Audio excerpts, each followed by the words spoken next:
सियासत में आपसी संबंध बिगड़ने और फिर बन जाने के अनेक सियासी किस्से मशहूर हैं। बिहार में जेडीयू को नंबर 1 पार्टी से नंबर 3 का पार्टी बना देने वाले चिराग पासवान नीतीश कुमार को काफी कुछ कहते रहे हैं, लेकिन अब उनके सुर बदल गए हैं और नीतीश के साथ कदम ताल मिलाते नजर आ रहे हैं। बिहार की सियासत कब किस ओर करवट लेती है इसका अंदाजा नहीं होता, लेकिन नेताओं के सुर कब बदल जाएंगे इसका अंदाजा चुनाव के बाद ही पता चलता है।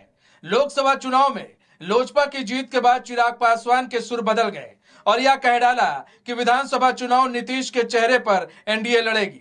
अब इस बात को लेकर आरजेडी चिराग पासवान पर कई सवाल उठा रही है। लोकसभा में 100% देने वाले चिराग पासवान को नीतीश कुमार की तरफ से भी बड़ा तोहफा मिला है। जहां एक तरफ कभी नीतीश और चिराग पासवान में तलखियां देखी जाती थी, वहीं अब चिराग पासवान कई बार नीतीश कुमार से मिल चुके हैं और उनकी तारीफ भी कर चुके हैं, जिसका नतीजा यह हुआ कि आरएलजेपी संरक्षक पशुपति पारस का दफ्तर उनसे वापस लेकर एलजेपीआर चीफ चिराग पासवान को दे दिया गया।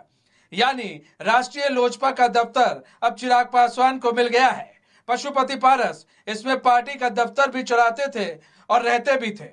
स्वर्गीय रामविलास पासवान भी इसी दफ्तर से पार्टी चलाते थे।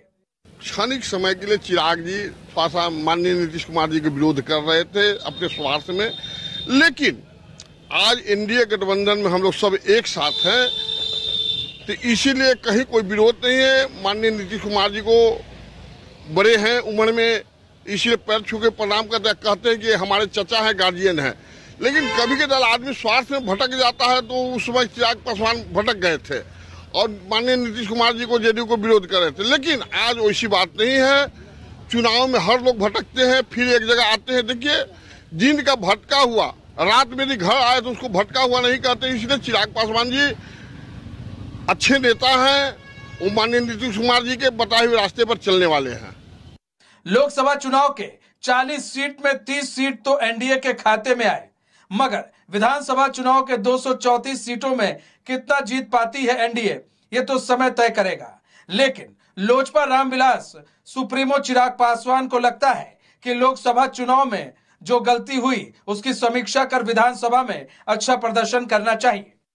प्रावधानों के अनुरूप जो पार्टियां केंद्र में जिसकी सरकार में मंत्री हो, तो उस पार्टी का दावा बनता है, इसलिए सरकार ने उन प्रावधानों के अनुरूप फैसले लिए हैं। लोकसभा चुनाव के परिणाम के बाद एनडीए के घटक दल तो गदगद हैं और खासकर चिराग की तो जैसे लॉटरी लग गई है। तभी तो चिराग को चाचा ने पुराना बंगला लौटा दिया। जाहिर है ऐसे में चाचा अब चिराग को अच्छे लगने लगे हैं। कहते हैं राजनीति संभावनाओं का खेल है और राजनीति में सह और मात चलता रहता है। अब जरा देखिए कि कल तक यही पार्टी कार्यालय के नेता और मालिक पशुपति पारस हुआ करते थे, लेकिन सत्ता क्या बदली कि निजाम ने सब कुछ बदल दिया और अब यही पार्टी कार्यालय पर चिराग पासवान एक बार फिर से अपना न सिर्फ हक जता रहे हैं, बल्कि इस कार्यालय में विराजमान होने के लिए पधार भी रहे हैं। आखिर इसे क्या माना जाए। पटना से कैमरा पर्सन शशि और अपने सहयोगी विवेक के साथ इसके राजीव, न्यूज़ 22 इसको।